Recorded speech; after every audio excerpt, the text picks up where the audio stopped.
सेना के प्रति आभार जताना और सैनिकों का सम्मान करना हमारे देश की हमेशा से परंपरा रही है और हर देशवासी इसे अपना कर्तव्य मानता है। कोरोना के खिलाफ फ्रंट लाइन पर युद्ध लड़ने वाले बहुत सारे लोग भी किसी सैनिक से कम नहीं हैं और अब भारतीय सेना भी इन कोरोना वॉरियर्स के प्रति अपना आभार प्रकट करेगी। सेना ने इसका तरीका और तारीख भी तय कर ली है। 3 मई को, आप भी नोट कर लीजिए, 3 मई को भारत की तीनों सशस्त्र सेनाएं एक बहुत ही खास अंदाज में कोरोना वॉरियर्स को सलामी देंगी। इन कोरोना वॉरियर्स में डॉक्टर, मेडिकल स्टाफ, सफाई कर्मचारी, पुलिसकर्मी, होमगार्ड और मीडिया भी शामिल है। 3 मई की सुबह वायुसेना श्रीनगर से तिरुवनंतपुरम तक और डिब्रूगढ़ से लेकर कच्छ तक फ्लाई पास्ट करेगी। वायुसेना के जो जहाज हैं वो फ्लाई पास्ट करेंगे। सेना कोरोना मरीजों का इलाज कर रहे अस्पतालों के बाहर अपने विशेष जो सेना के बैंड हैं वो वहां परफॉर्म करेंगे और हेलीकॉप्टर्स उन अस्पतालों पर फूल बरसाएंगे। सेना देश के अलग अलग पुलिस मेमोरियल्स में कोरोना के खिलाफ लड़ाई में शहीद हुए पुलिसकर्मियों को श्रद्धांजलि देगी।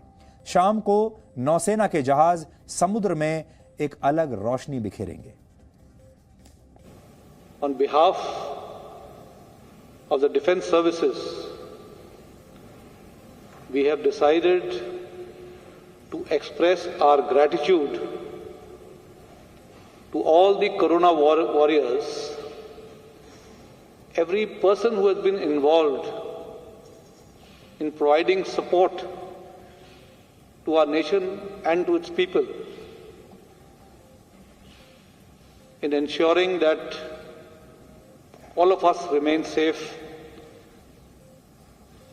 and we are able to overcome this problem in the days ahead. The nurses, the other people from the medical profession, sanitation workers, our police personnel, standing beside them, personnel from the home guards,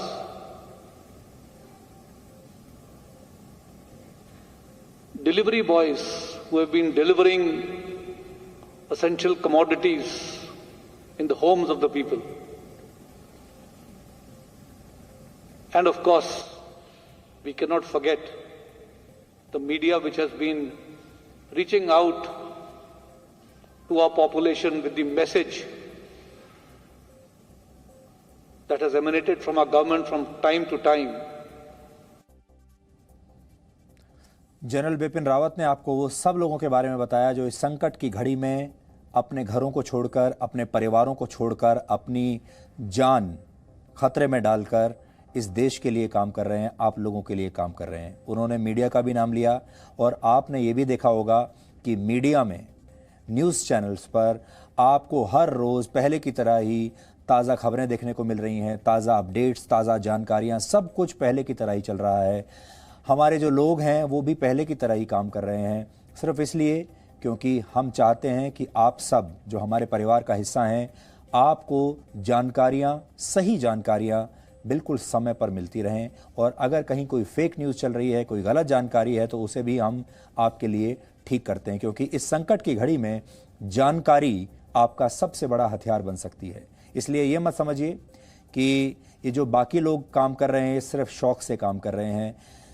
media में जो लोग हैं, हमारे साथी यहाँ जी news में जो लोग काम करते हैं, उनके परिवार के लोग भी उन्हें लेकर बहुत चिंतित रहते हैं। डर अपनी जान का सबको लगता है। सब जानते हैं कि एक बार बाहर निकले और अगर कोरोना वायरस से संक्रमित हो गए तो फिर जान भी जा सकती है, पूरे के पूरे परिवार तबाह हो सकते हैं। और आपने देखा होगा मुंबई में तो 50 से ज़्यादा पत्रकार कोरोना वायरस से संक्रमित पाए भी गए हैं। दिल्ली में भी कुछ पत्रकार कोरोना संक्रमित हुए हैं, लेकिन फिर भी आपको हर रोज़ आपके समाचार समय पर मिल रहे हैं।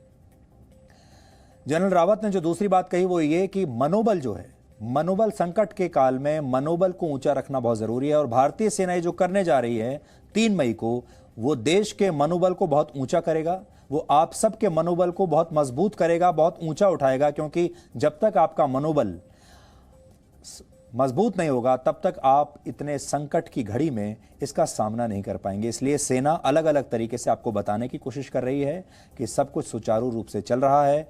आप इस लड़ाई को लड़ते रहिए पूरी हिम्मत के साथ।